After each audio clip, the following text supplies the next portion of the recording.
My name is Jackal McCoy, and I chose Maurice Sendak as my author report. He is a beloved children's author. He wrote many books. He was born June 10th, 1928, in Brooklyn, New York. He has Jewish parents. He experienced a large amount of loss at an early age because he lost so many family members due to the Holocaust. So he was exposed to the concept of mortality at a very young age. And I think that helped shape the way he writes. He was a sick child, sick a lot in bed. And while he was in bed, out of boredom, to pass the time, he would draw. And this helped him realize what he wanted to do. At 12 years old, he discovered that he wanted to do that for the rest of his life. He wanted to be an illustrator. His first job was creating window displays for a toy company. So drawing was a passion of his.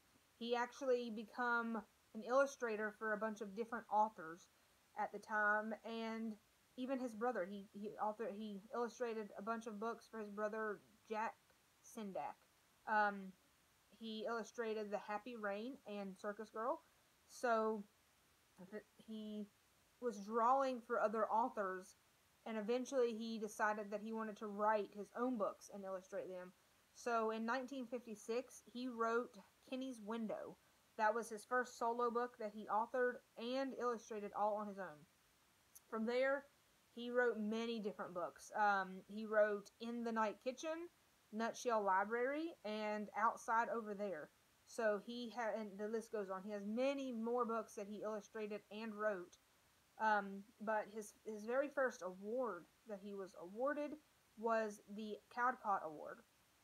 Along with that, he has won the Children's Literature Legacy Award, the National Medal of Arts, and the Hans Christian Andersen Illustrator Award. Some of those he's won more than once for multiple books. He is a very acknowledged author, and he illustrated TV shows for the TV show Little Bear, which I watched as a kid. I did not know that he illustrated it, but he was very well known for many different books, but many different pieces of art. But the first book, the book that he's most well known for, is Where the Wild Things Are. He wrote that book in 1963, and it was the book that kind of like took off for him and kind of catapulted who he is. So, the book is a fantasy book. It's written for pre-K to 5th grade. The Lexile number is AD740L. The book's a fantasy book. It's based on a young boy who is being a young boy and being rambunctious and causing trouble, and he has on a wolf's costume, and he comes downstairs and wreaks havoc throughout the house. So his mother sends him to bed with no dinner. While he's sitting in his room, his imagination takes over, and he is transported to the land of the wild things.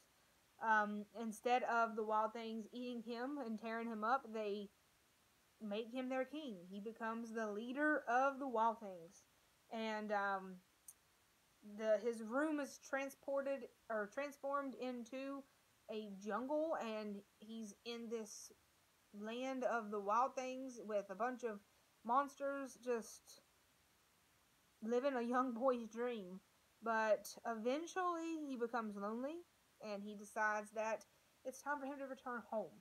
One of the quotes that I have from the book is, "And Max, the king of all the wild things, was lonely and wanted to be where someone loved him best of all."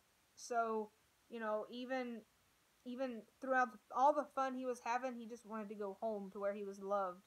And once he got home, he found out that his mother had left a hot plate of food in his room. It's just a sweet book that I think a lot of kids feel like they can just dive into the fantasy of it, and let their imaginations run wild. And although the book was very popular, a lot of people thought that the book should have been banned. The book was banned quite a few times because they think that it's damaging to a young child, where Max, the character, can't control his emotions and his anger, and they think that it's where he was punished by sent to his room with no food, that it's inappropriate for children to read those things. But I think that it's an imagination. I don't think there's anything wrong with it. And a lot of other people don't either, because it was a very popular book, sold multiple copies. So, but, and a lot of people also think that his illustrations are dark and drab, and like that his children are always sad looking or something, like he doesn't draw them these happy-go-lucky kids that you see in most books. But a quote that I got from Sindak, he says that it's not that I don't see the naturalistic beauty of a child. I am very aware of the beauty, and I could draw it. I know the proportions of a child's body, but I'm trying to draw the way the children feel, or rather the way I imagine they feel. That's the way I know I felt as a child. So he's taking the way he felt when he was young and all the stuff that he experienced, and instead of only displaying it in the words in his story, he's displaying it in the illustrations of the story, so that you get a real feel of how the children, or how they feel, or how a child feels. So the book was adapted into multiple movies, and it's even an opera. So I did not know that until I done some research on it. I thought that was very unique that they turned it into a show that even adults would go see. An opera is not something you normally hear about a child going to see. So the fact that it's an opera and adults are going to hear this story, I think that was pretty unique. So children around the world love this movie, or love this book, but it's not the only piece that he's known for. It's just a very popular piece. He's worked on other musicals. He's illustrated for TV shows. He helped set up the plays and helped set up the costumes and the set designs for the plays. So he was a very well-rounded author, in my opinion. He not only wrote things, he illustrated things. He's seen the whole picture of a book. So I thought that was very unique. But on May 8th, 2012, he died in a hospital in Danbury, Connecticut. He was 83 years old, so he lived a very long, well-rounded life.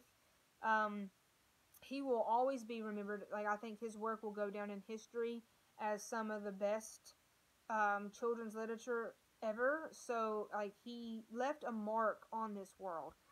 He definitely, I think that generations to come will be reading these books. I would take the lesson plan that I have chose for his book. I would use Where the Wild Things Are as my reading book, or my reading subject. We would first, I would read the book to the class.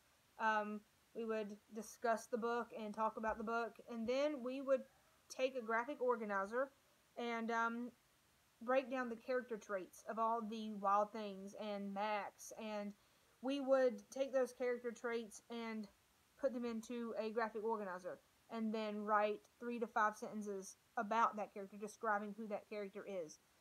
First, I would do one on the board, explain them how to do it, and then together we would do one, have a child volunteer to go to the board and write the things, and as a class, collect the traits that we think that character has. And then independently, they would do 2 to 3 more characters to finish out the story. I would collect those organizers and grade them. That's how I would assess how well, 1, they were paying attention to the story, and 2, how well they understand what a character trait is and how you use it to understand a story. So that is my report on Maurice Sendak. I enjoyed reading about him. I learned a lot of things, and I think that he's an author that a lot of children could look up to and learn from.